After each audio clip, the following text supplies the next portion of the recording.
Giveaway winners will be announced at the end of this video, so stay tuned. I think the topic of curated collecting is more important now than it probably ever was before. I mean, if you think about it, we live in an age of just consume, consume, consume, consume. You know, you gotta watch this, you gotta play this, you gotta buy this. Oh, and you also gotta do this, you gotta do this, you gotta buy that. Everybody has a backlog of some kind, whether it's games, movies, books, any kind of media. Everybody has a backlog. That's just how it is nowadays. At least if you're in this like sphere. If you get outside of your hobby a little bit, like you play games, but you also watch YouTube videos about games, you know. You love movies and you also watch reviews about movies. It's like we have all these extensions to our hobbies, if that makes sense. And that can sometimes lead to an abundance of choices and choice anxiety and burnout and FOMO and just all this stuff that, granted, these are all like very first world problems. Like, I'm not saying these are actual real issues or anything, but most people can relate to them. I definitely still am a victim of FOMO every once in a while. I think everybody is. It kind of just depends on what it is. Or like another version of FOMO that I've always had, ever since I was a kid, I've been collecting things, like whether it's rocks or marbles or toys or dolls or figurines, or now it's consoles and games. Like, I've always been collecting something. I have that collecting niche mindset, I guess. And with that always came this like completionist mindset, which is so ironic because when it comes to like actual games, I do not need to complete a game at all. Like, I do not need to 100% a game to be satisfied with it. So it's just so funny that I don't feel like that at all with video games, but for some reason, when it comes to collecting things, I'm like, oh, I got this one figure in this new line of figures, so naturally I have to get all of the figures. Even if I don't really want all of the figures, I still feel the need to like complete the collection. Oh, I've got to have the whole set. And with games too, I'm like, oh, well, I've never tried this game yet, but the second game is coming out and I should definitely buy that. You know, I gotta complete the set. What is that about? Like, why is that a thing?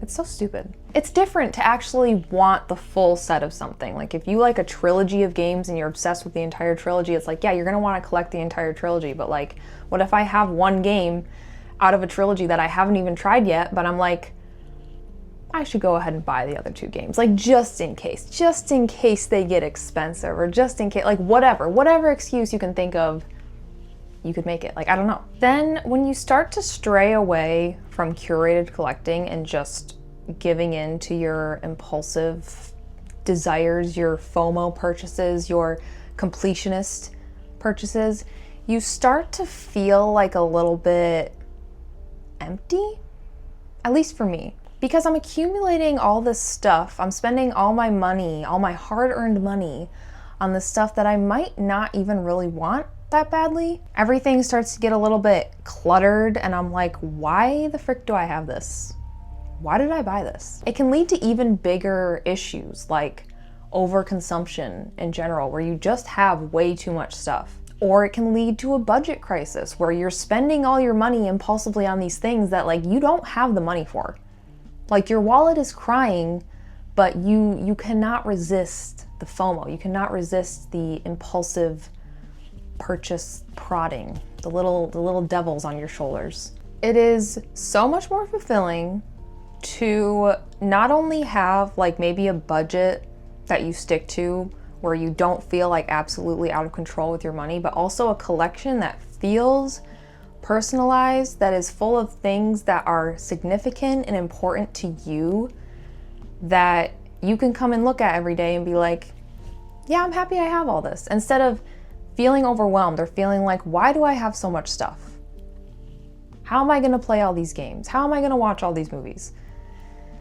There comes to a point where if your collection is making you feel like that, I think that it's time to downsize. I think that that is also really important that people realize. Like, I was always against that as well. Like, even when I first started YouTube, I was like, okay, I'm not gonna sell any games that I get because I'm gonna hold on to it. I'm collecting games, like, why wouldn't I? But then I was just like asking myself, like, why? If it's a game I'm never gonna play again, if it's a game I'm not interested in or that I didn't like, why would I keep it in my collection? Why would I have it take up space or remind me of the fact that I didn't like it? Why would I still hold on to it? Like, why do we sometimes have this mindset of like, that in of itself is almost FOMO, like, oh, I can't get rid of it. What if the prices rise? What if it becomes rare? What if I can't get it again? But the thing is, if you don't even like it, like, why does it matter? If you're not interested in playing it, why does that matter? But I get it. I get it because I had that mindset. But I honestly feel way better when I sell or donate or get rid of a game that was not doing anything for me. I think it's really important that we are able to part with things and not have this like this hoarding tendency of like, oh, I have to keep everything. Like everything is important. It's like, if you really went through your collection, I don't think you would feel like that all the time. If you are somebody who collects games, or honestly, this can be applied to like anything, like not just games. I'm specifically talking about games because this is a gaming channel, but it can be applied to so many different collections. I would highly recommend, if you don't already, having an eBay account or a Mercari account or a Facebook marketplace, somewhere where you can easily sell things from your collection. Have it all set up, have it ready to go, because honestly, it's super easy to sell things nowadays. It honestly takes me like, it could take me 5 minutes tops to list something on eBay. I don't know, I just think it's important to have that relationship with objects in general. Like everything is technically replaceable. You can part with everything.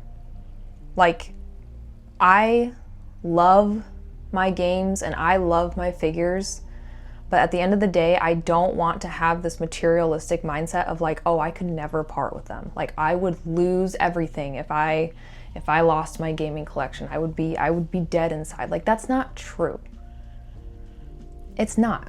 And with the FOMO thing, like going back to the FOMO thing, it's just like this fear, like this instilled fear of like, oh, you're gonna miss your chance now, you're never gonna get it again. That is almost never true. Most of the time it just takes a little bit of patience, honestly. Like most things will get a re-release. Sometimes you can find a good deal on something you missed out on a secondhand site.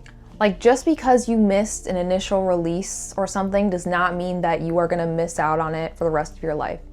You're not gonna die if you miss out on this new console that's coming out. I'm telling myself this too, like I know this seems like kind of like, you know, but like I have to remind myself this too because I suffer from FOMO. Sometimes I'm like, oh my gosh, I have to have that item, it's coming out soon, I have to get it, I have to like, it's not that serious. It's not. Also, the fact that like we have such a big scalper problem for literally anything that is in high demand, like toys, figures, dolls, games, game consoles, like anything that you can buy, anything that you can collect. Scalpers, oh, Pokemon cards, oh my gosh. Anything like that that is in high demand that you can buy. Like if FOMO didn't exist, I don't think scalpers would. That's just crazy to think about. People's FOMO have gotten so bad. I'm not trying to shame you if you've ever like caved and bought from a scalper. We all make mistakes. But it's just crazy that like people's FOMO gets so bad they think that they're not gonna ever have a chance to get this item again, so they buy it for like 2 to 3 times the price. They fuel the scalper market. Like that's insane. The only antidotes to FOMO and completionist overconsumption mindsets are curated collecting and patience, which is hard to do. It really is. It really is. Then backlogs are an interesting topic because like FOMO and curated collecting and backlogs, like they're all connected, they're all related. But backlogs, even if you have a curated collection, like, or if you have a really messy, huge collection where like you half the stuff you don't even want, it's like everybody has a backlog. Everybody has a backlog, basically. Like, there's almost no avoiding it unless you decide to like go completely offline. But even then, you could still have a backlog. And that just comes from like, again, so many choices on the market nowadays, so much competition. But backlogs can kind of be viewed in the same mindset as a collection. It's like, okay, what games in my backlog am I actually interested in? And what games am I just putting in because people tell me it's really good, but maybe it's not something I ever would have picked up just myself. You know, you kind of have to treat your backlog like it's, well, okay, you also have to have a curated backlog. I guess that's what I'm trying to say. Because if you just have a backlog where you're just adding every single game that looks mildly interesting, every single game or movie, or like, again, this can be applied to so many things, but every single thing that everybody is recommending you, it becomes overwhelming. It becomes like a source for burnout. It might make you never want to play games again because you look at your backlog and you're like, oh my gosh, I have so much to do. It almost becomes a chore, which is stupid. Like, gaming is supposed to be a fun hobby. It's not supposed to be a chore. You're not supposed to look at this list and be like, nope, I'm booked for the next 2 years. Sorry, can't play any of those games. And yet we treat it like that. Why? I think the backlog was just our solution collectively, like the community's solution to like, okay, there are so many games coming out. How do I keep track of them all? How do I keep track of all the ones that I want to buy or all the ones that I want to play? Like, it was just an organized attempt to gather everything together, make sure you don't forget anything. And like, backlogs in of themselves, I'm not saying they're a bad thing. I'm not saying that like, don't have a backlog. Like, I have a backlog. It's just something that like, if you are into gaming outside of just like playing a couple games, like if you are, how am I trying to say this? If you're not just like a casual gamer, like if you are watching this video, you are probably in the YouTube gaming space. Like, you probably explore the gaming hobby outside of just playing games. Like, we all usually seek some kind of community with this hobby, right? And so you're probably gonna have a backlog. But again, a backlog doesn't have to be this like this unruly, oversaturated collection that stresses you out or is gonna burn you out from games for forever. Everything has to be curated. In an age where we just have so many choices and some of us suffer from choice anxiety and, you know, kind of losing, like, I don't know about you, I don't know if this is gonna make sense, but when I get into that mindset of like having to complete something, like a little collection of figures for the sake of completing it, or having to buy up all these games out of FOMO, or just for the sake of having them, I start to lose a little bit of like, I don't want to say identity because I don't think it's that, like, I don't want to make it sound like that big of a deal, but I start to like question what I actually like anymore.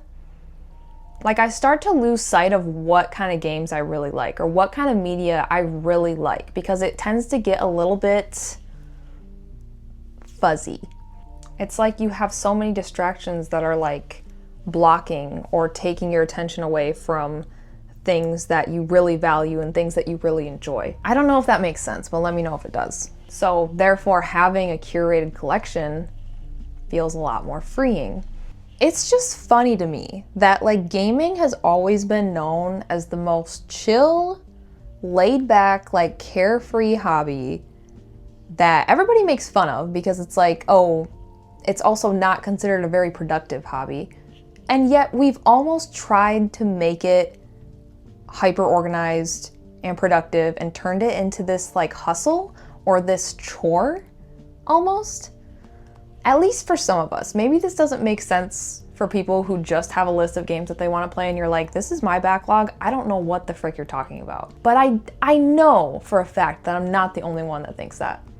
Because I've seen other videos pop up of like how to crush your backlog, how to not feel overwhelmed by your backlog, or oh, we have too many choices nowadays. Like those kinds of videos, I know that there are people out there that resonate with them. So yeah, let me know what you think of these topics. Do you have a backlog? I mean, I'm sure I would be surprised if somebody was watching this video and they're like, I don't have a backlog. Like, who are you?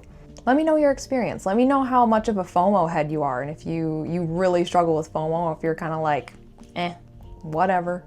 I'd love to hear people's opinions and takes on this, so let me know. I guess that's kind of the end of this video. I guess I could have, honestly, I could have like split this into 3 separate videos. Like I feel like I could technically have more to say about FOMO and curated collecting and backlogs. Like I could have split it up, but I feel like they all are just connected so well. I just kind of wanted to like generalize them a little bit in the same video, but I might talk about them. I probably will talk about them more down the road. So that's the end of this video. Well, not the very end, actually. Let's talk about the giveaway winners, shall we? All right, so I held the giveaway in my last video, and right now I'm going to announce the winners of said giveaway. So I had 5 winners total, and each of you 5 winners will be receiving a $20 Steam gift card. So first winner, and I'm sorry, I am going to be butchering some of your names because I don't know how to say them. We have Gaetano Essie? Congrats. Second winner, we have 117104. Congrats. Third winner, we have, I'm guessing either Chinese or Japanese characters. I don't actually recognize those characters, but your username also says Zukan. So congrats. Then we have Seroth969. Congrats. And the final winner is 75 Golgotha. Golgotha? Congrats. So you 5 are the winners of my Steam giveaway, and another huge thank you to Clay for making this possible. So you 5 winners, please listen closely. The instructions for how to get your code are going to be as follows. I want you to comment underneath this video with the hashtag winner. It has to be a hashtag, has to be winner. You can say whatever you want in the comment. You don't have to say anything as long as you have a comment under this video with the hashtag winner. After that, I want you to reach out to me via my business email that will be right here or in the description of this video or in my channel bio. I want you to reach out to this email and tell me, hey, I'm a winner of your giveaway. This is my username. I am then going to reach back out to you via that email and say, hey, congrats. I need you to go back to your comment under this video and type this secret code word that I'm going to give you. And I want you to post it as a reply underneath your comment on this video. This is so that I don't have like random people potentially reaching out to me pretending to be one of you guys. I need to actually confirm that it's you and your account reaching out to me. And that's kind of like one of the only ways I've come up with for how to confirm that. So if that doesn't make sense, I will explain it more in the email. It's just very important that you comment underneath this video with the hashtag winner and reach out to me via my YouTube business email. Congrats. Congrats, and thank you for entering my giveaway. And thank you, Clay. Thank you.